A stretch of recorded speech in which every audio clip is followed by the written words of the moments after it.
Nasasangkot ngayon sa matinding kontrobersya si Jam Ignacio, kaugnay ng pambubugbog daw na ginawa niya sa kanyang fiancé. Wala man sa mundo ng showbiz, ang kanyang pangalan ay kilala ng publiko dahil na rin sa naging relasyon nila noon ni Carla Estrada. Sino ba si Jam Ignacio? The Philippine Showbiz List presents Sino si Jam Ignacio, ex ni Carla Estrada? At detalye sa kanyang pangbubugbog daw kay Jelly Au. Si Jam Ignacio ay sinasabing isang negosyante at accountant mula sa Makati. Nag-aral siya sa Jesus is Lord College Foundation noong kanyang kabataan at nagpatuloy sa Far Eastern University at St. Joseph College ng Quezon City. Si Jam ay may 2 anak mula sa kanyang ex-partner at napaulat na ang mga personal na hindi pagkakasunduan ang naging dahilan ng kanilang paghihiwalay. Jam and Carla Estrada's love story.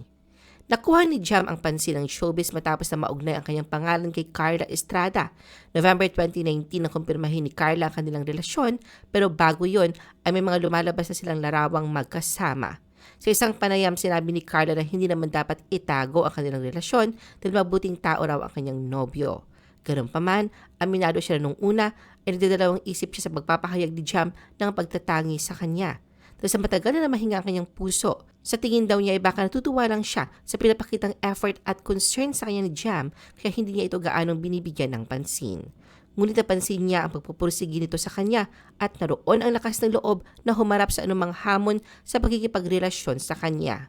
Katunayan, 3 araw pa lamang mula nang magtagpo sila ni Jam, nagpa siya na itong ligawan siya. Pumunta ito sa kanyang bahay at nagdala ng bulaklak at kape. Ibinahagi ni Carla na talagang namangha siya sa tapang ni Jam na maglakas loob na ligawan siya sa kabila ng kanyang malakas na personalidad. Maging 4 nga rin daw niyang anak ay nililigawan nito.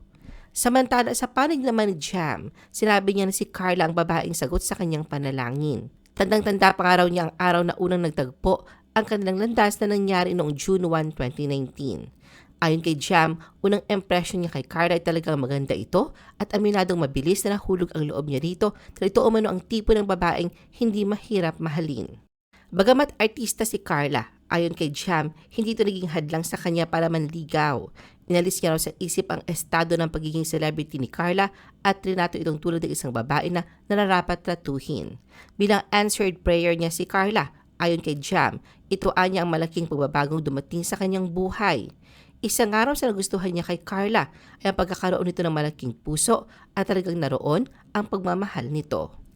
Samantala dahil sa parehong may mga anak na, alam din nila Carla at Jam ang pinagdaraanan ng bawat isa.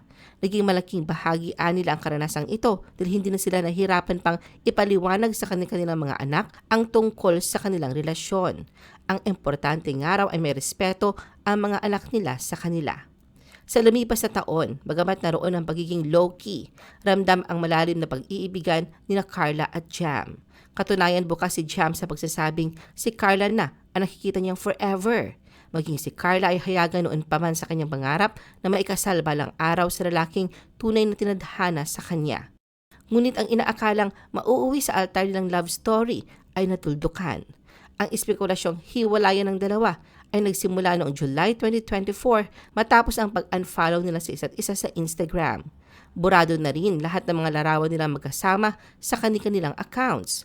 Walang malinaw na petsa kung kailan na tinapos ang kanilang relasyon, pero ang huling post ni Carla tungkol sa kanila ni Jam ay noon pang March 23, 2023.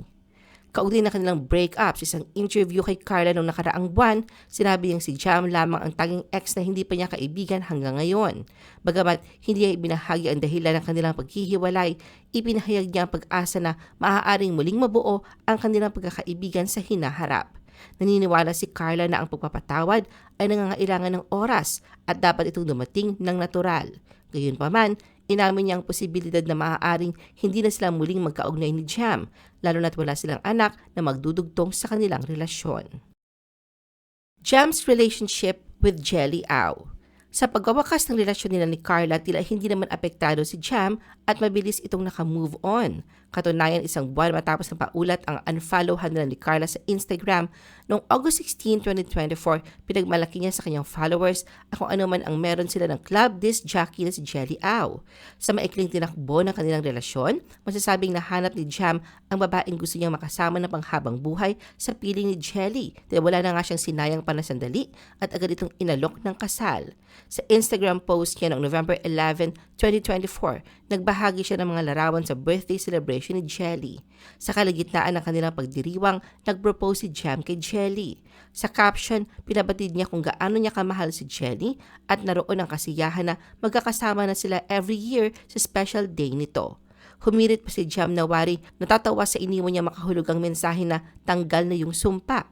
Kalakip ng post ay ang larawan nilang naghahalikan at naka-highlight ang kamay ni Jelly na suot ang kanyang engagement ring.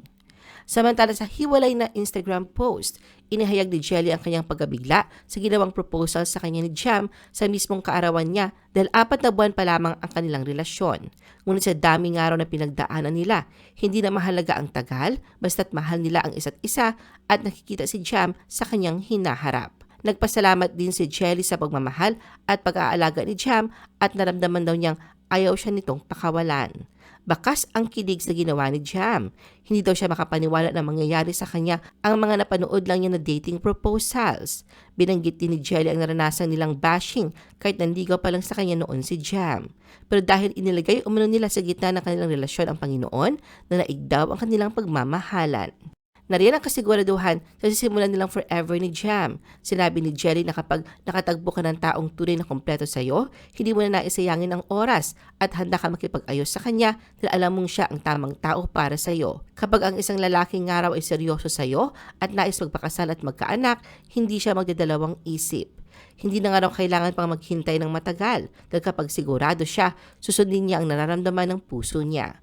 Umaasa rin siyang gagabayan ng Panginoon ang relasyon nila ni Jam. Anya, may God lead us all to a relationship that's worth risking for.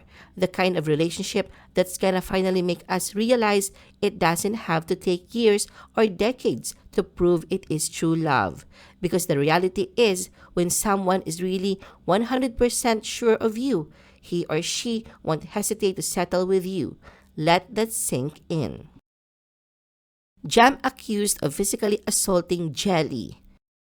Mula nang isa publiko nila Jelly at Jam ang kanilang relasyon, ramdam ang pagtatangi nila sa isa't isa na agad niyang sinuong ang usaping kasal.